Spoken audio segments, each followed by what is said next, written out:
سورہ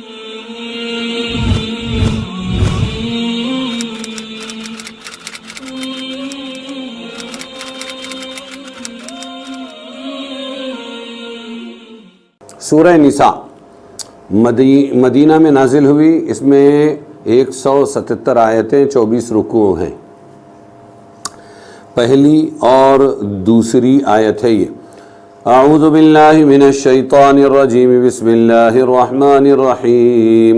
یا ایہا الناس اتقوا ربکم الذی خلقکم من نفس واحدۃ وخلق منها زوجها وبث منهما رجالا كثيرا ونساء واتقوا الله الذي تساءلون به والأرحام إن الله كان عليكم رقيبا وآتوا اليتامى أموالهم ولا تتبدلوا الخبيث بالطيب ولا تأكلوا أموالهم إلى أموالكم إنه كان حوبا كبيرا۔ اے لوگو، ڈرتے رہو اپنے رب سے جس نے تم کو پیدا کیا ایک جان سے، اور اسی نے پیدا کیا اس کا جوڑا، اور پھیلائے ان دونوں سے بہت سے مرد اور عورتیں، اور وہ ڈرتے رہو اللہ سے جس کے واسطے سے تم سوال کرتے ہو آپس میں، اور خبردار رہو قرابت والوں اور رشتہ داروں سے، بے شک اللہ تم پر نگہبان ہے۔ اور دے ڈالو یتیموں کو ان کا مال، اور بدل نہ لو برے مال کو اچھے مال سے، اور نہ کھاؤ ان کے مال اپنے مالوں کے ساتھ، یہ ہے بڑا وبال۔ سورہ آل عمران کی آخری آیت تقوی پر ختم ہوئی، اور یہ سورت بھی تقوی ہی سے شروع ہوئی۔ بعض غزوات اور مخالفین کے ساتھ برتاؤ کرنے اور غزوات کے سلسلے میں مال غنیمت حاصل ہونے پر خیانت کی مذمت اور بعض دیگر امور کا ذکر تھا۔ اس صورت کے شروع میں اپنوں سے میل جول یعنی حقوق العباد سے متعلق احکام ہے، مثلا یتیموں کے حقوق، رشتہ داروں اور بیویوں کے حقوق وغیرہ، لیکن حقوق کچھ تو ایسے ہیں جو قانون انضباط میں آ سکتے ہیں، ان کو لکھا جا سکتا ہے، ضبط کیا جا سکتا ہے، اور ان کی ادائیگی بزور قانون کرائی جا سکتی ہے، جیسے عام معاملات، بیع و شراء، اجارہ، مزدوری کے ذریعے پیدا ہونے والے حقوق جو باہمی معاہدات اور صلح کے ذریعے طے ہو سکتے ہیں، اور اگر کوئی فریق کوتاہی کرے تو بزور حکومت بھی دلوائے جا سکتے ہیں، لیکن اولاد، والدین، شوہر، بیوی، یتیم بچے جو اپنی تحویل میں ہوں، اور دوسرے رشتہ دار اور ان کے باہمی حقوق جو ایک دوسرے پر عائد ہوتے ہیں، ان کی ادائیگی کا مدار ادب، احترام، دلداری، ہمدردی، قلبی خیرخواہی پر ہے، کانٹے میں تولی نہیں جا سکتی۔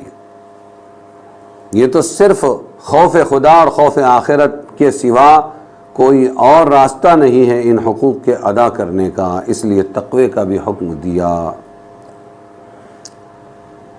یا ایھا الناس اتقوا ربکم، اے لوگوں اپنے اس رب سے ڈرو، اس کی مخالفت سے ڈرو۔ شاید یہی وجہ ہے کہ حضور صلی اللہ علیہ وسلم اس آیت کو خطبہ نکاح میں پڑھا کرتے تھے، مسنون ہے یہ، اور آیت شروع ہو رہی یا ایھا الناس، اے لوگو، صرف اے مومنوں نہیں بلکہ تمام انسانوں کو خطاب ہے،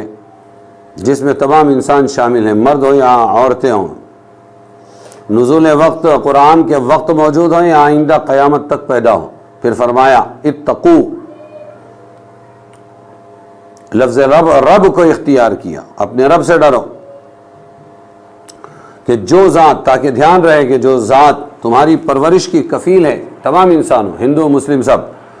تمہاری پرورش کی کفیل ہے، جس کی شان ربوبیت کے مظاہر انسان اپنی زندگی کے ہر لمحے میں دیکھتا رہتا ہے، اس کی مخالفت اور سرکشی کس قدر خطرناک ہوگی۔ یہ بھی فرمایا کہ اپنی حکمت اور رحمت سے تم سب کو اس اللہ نے پیدا کیا، اتقوا ربکم الذی خلقکم، سب انسانوں کو ایک ہی انسان سے پیدا کیا، حضرت آدم علیہ السلام سے، یہ بتا کر اخوت اور برادری کا احساس دلایا کہ تم سب بھائی بھائی ہو، ہندو مسلم سب۔ اور تقاضا بھی یہ ہے کہ باہمی ہمدردی خیر خواہی کے حقوق پورے ادا کیے جائیں۔ انسان میں ذات پات کی اونچ نیچ، نسلی اور لونی یا لسانی امتیازات کو شرافت اور رذالت کا معیار نہ بنایا جائے۔ الذی خلقکم، جس نے تمہیں پیدا کیا ایک ہی نفس سے،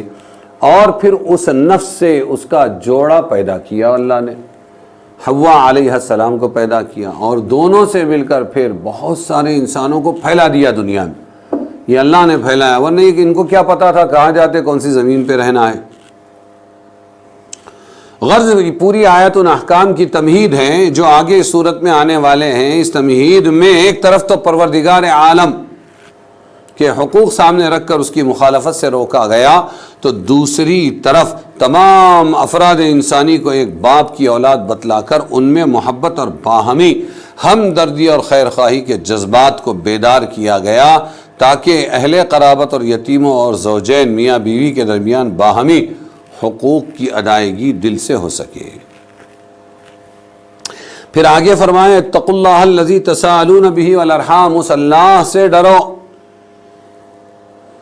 جس کے نام پر تم دوسروں سے اپنے حقوق طلب کرتے ہو۔ بھئی اللہ کے واسطے ایسا کر، اللہ کے واسطے رحم کر، اللہ کے واسطے دے دے، اللہ اللہ بار بار کرتے ہو تو صرف دوسروں کو ہی اللہ سے ڈراتے ہو۔ اتقوا اللہ الذی تساءلون بہ، تم بھی تو ڈرو اس اللہ سے جس کے واسطے دیا کرتے ہو، اور رشتہ داری کا خاص خیال رکھو، والارحام، اس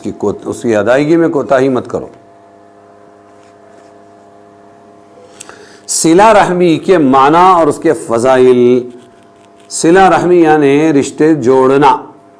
بچہ جس پیٹ میں، جس تھیلی میں رہتا ہے اس کو رحم کہتے ہیں، وہاں سے چونکہ رشتے جڑتے ہیں، اس کو جوڑنے کو صلہ رحمی کہتے ہیں۔ راہ میم رحمان اور رحیم دونوں میں ہے، اللہ نے اپنے مادے سے پیدا کیا اور یہ کہہ دیا کہ اے رحم، اے رشتہ داری، اے قرابت، فکر مت کر، جو تجھے جوڑے گا میں اسے اپنی رحمت سے جوڑوں گا، جو تجھے توڑے گا میں اسے اپنی رحمت سے کاٹ دوں گا۔ قطع رحمی کہا کاٹنے کو۔ احادیث میں ہے جس شخص کو یہ بات پسند ہو کہ اس کے رزق میں کشادگی ہو، خوب روزی ملے اس کو، اور اس کی عمر دراز ہو، بڑی عمر والا بن جائے وہ، تو اسے چاہیے کہ صلہ رحمی کرے، ناطے جوڑے، ماں باپ ہے، بھائی بہن ہے، پھوپھی ہے، خالہ ہے، ممانی ہے، چاچی ہے، اسی طرح اوپر نانا نانی، دادا دادی ہے، اور ایسے ہی کچھ سوتیلے رشتے بھی ہوتے ہیں لیکن رشتے ہیں، تو سب کے ساتھ میں بھلا معاملہ کرے۔ کچھ پیسے دے سکتا ہو تو دے، نہیں تو کم سے کم گڑ نہیں دیتا، گڑ سی بات تو کر، میٹھے بول بولے، دلجوئی کرے۔